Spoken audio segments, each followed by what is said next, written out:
आहे राज्य विधिमंडळाचं अर्थसंकल्पीय अधिवेशन आजपासून सुरू होत आहे।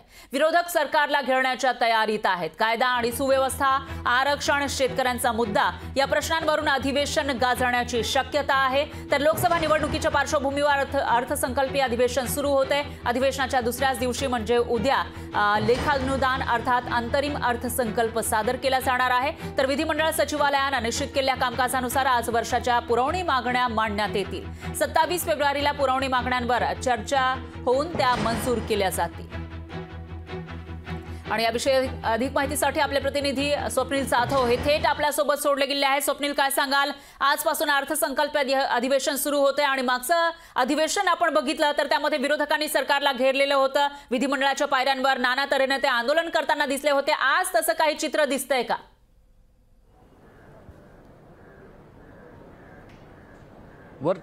नक्कीच आपण या ठिकाणी बघितलं तर महाराष्ट्र राज्य सरकारचं अंतरिम बजेट आज सादर होईल। खरं तर जे अर्थसंकल्प अधिवेशन या अर्थसंकल्प अधिवेशनामध्ये गेल्या वर्षी तुलना आपण यावर्षी केली तर फार महत्त्वाची होय, कारण गेल्या वर्षी जे विरोधी पक्षनेते अजित पवार होते पुन्हा आज ते उपमुख्यमंत्री आहेत। त्यामुळे विरोधी पक्षामध्ये जे नेते होते, जे आमदार होते ते सत्तेत आहेत। त्यामुळे कुठेतरी आज आरोप होतील ते शेतकऱ्यांच्या प्रश्नांवरून, आर्थिक विकास महामंडळात जे त्यांच्यावरून आरोप होतील, तसेच पीक विमा योजना असतील, या सर्ववरून आज आंदोलन होईल।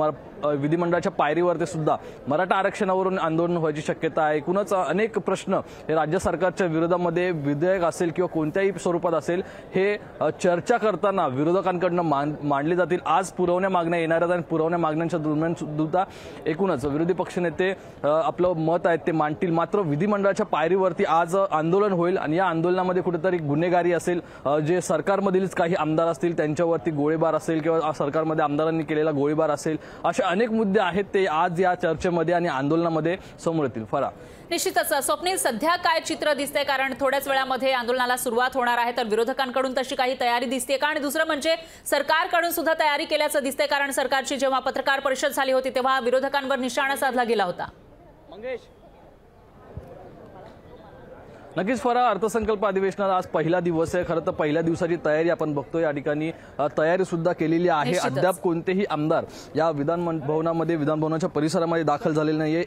11 वाजता विधानसभेचं कामकाज आहे ते सुरू होणार आहे, त्यापूर्वी 10 वाजेपासून आमदार येण्यास सुरुवात होईल। मात्र सध्या तरी अद्याप कोणतीही आंदोलनाची तयारी असेल किंवा सरकारकडून कोणतीही तयारी ती करण्यात आली नाहीये। सध्या अद्याप या ठिकाणी राज्याचे मुख्यमंत्री, उपमुख्यमंत्री आणि विधानसभा अध्यक्ष राहुल नार्वेकर हे सुद्धा अजून दाखल झाले नाही। थोड्या वेळामध्ये ते येतील आणि पुन्हा या ठिकाणी आपण बघाल तर हे विधानभवन आहे ते गजबजलेलं असेल। मात्र जे विरोधकांचा सूर असेल, विरोधकांची नाराजी असेल ही सरकारवरची, ती सुद्धा एकूण दिसून येईल। निश्चितच स्वप्नील, धन्यवाद तुम्ही दिलेल्या या सविस्तर माहितीसाठी। तुमच्याकडून अधिवेशनाचे प्रत्येक अपडेट आपण घेत राहूया। लोकशाही मराठी ऐका, पहा, जागरूक रहा।